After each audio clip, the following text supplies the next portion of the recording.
Hello friends, welcome to your question mate. मेरा नाम है विक्की। लास्ट वीडियो में हमने इंट्रोडक्शन ऑफ इंटरनेशनल बिजनेस को समझा था एंड उसके बाद ही हमने एडवांटेजेस ऑफ इंटरनेशनल बिजनेस को भी समझ लिया है।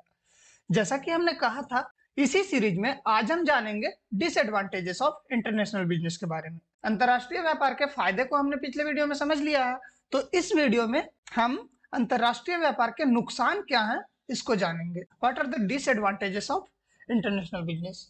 Now we will talk about the disadvantages of international business।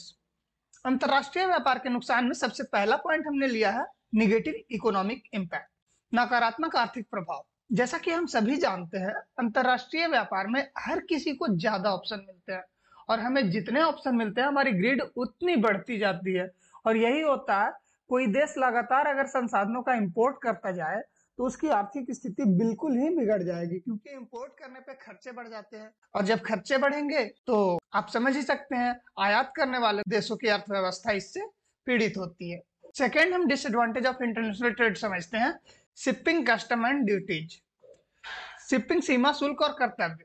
वस्तुओं के आयात और निर्यात पर एक नहीं बल्कि मल्टीपल कस्टम ड्यूटीज मीन्स सीमा शुल्क लग सकते हैं along with the other charges. ये ड्यूटी और चार्जेस जब कंबाइन होते हैं तो काफी मात्रा में जुड़ सकते हैं और इसकी वजह से वस्तुओं के रेट पर बहुत गहरा असर पड़ता है और इसकी वजह से वस्तुओं या सेवाओं का दाम नॉर्मल से बहुत ज्यादा बढ़ सकता है। Next problem of the international business होता है competition to developing countries with develop country. विकसित देशों से विकासशील देशों की प्रतिस्पर्धा। विकासशील देश विकसित देशों का मुकाबला नहीं कर सकते क्योंकि डेवलप कंट्री के पास रिसोर्सेस होते हैं और वो पहले ही अपने अर्थव्यवस्था को मजबूत बना के रखते हैं। अपने व्यवस्था बनाए रखने की वजह से जब एक विकसित देश के साथ एक विकासशील देश की कंपटीशन होगी तो जाहिर सी बात है धीरे धीरे उनकी अर्थव्यवस्था पर प्रभाव पड़ेगा। साथ ही हम कह सकते हैं कि इससे देशों के बीच भी प्रतिस्पर्धा का भाव बढ़ जाता है, क्योंकि सभी विकसित देश अपना ज्यादा से ज्यादा व्यापार विकासशील देशों में बढ़ाना चाहते हैं। अंतरराष्ट्रीय व्यापार में होने वाली समस्याओं में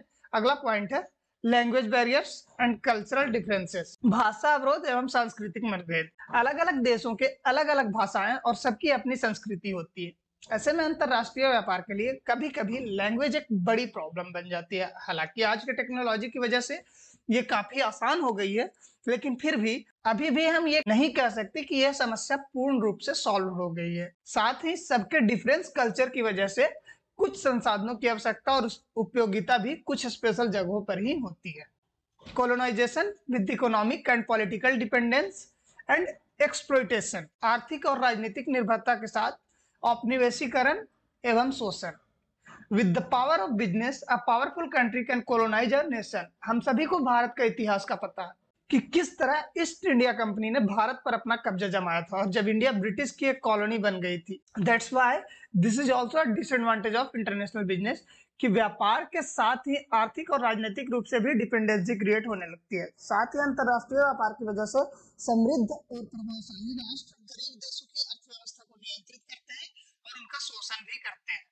next problem of the international trade है कस्टमर सर्विस, ग्राहक सेवा। व्यवसाय का मुख्य उद्देश्य या लक्ष्य ग्राहक सेवा ही होता है, लेकिन अलग अलग देशों में फैले हुए व्यापार को नियंत्रित करना और साथ ही ग्राहकों को संतोषजनक सर्विसेज प्रोवाइड करना इतना आसान नहीं होता है और इसलिए अंतरराष्ट्रीय व्यापार में कस्टमर सर्विसेज प्रॉपर न मिल पाने की वजह से बिजनेस में कई बार नुकसान का सामना भी करना पड़ता है। उदाहरण के लिए, अगर आप किसी भी चीज की मैन्युफैक्चरिंग इंडिया में कर रहे हो और कहीं अमेरिका में उसको बेच रहे हैं और किसी वजह से वह प्रोडक्ट रिटर्निंग करनी हो तो आपके पास वहां पर्याप्त स्टॉक है तब तो ठीक है, वरना आप उस प्रोडक्ट को ऑन टाइम रिटर्न नहीं कर पाएंगे और इस तरह से आपका ग्राहक परेशान होगा, जो एक बिजनेस के लिए बिल्कुल अच्छा नहीं होता है। Next disadvantage of international trade है लीगल इश्यूज, कानूनी मुद्दे। सभी देशों के अपने कानून और अपने रूल्स रेगुलेशंस होते हैं।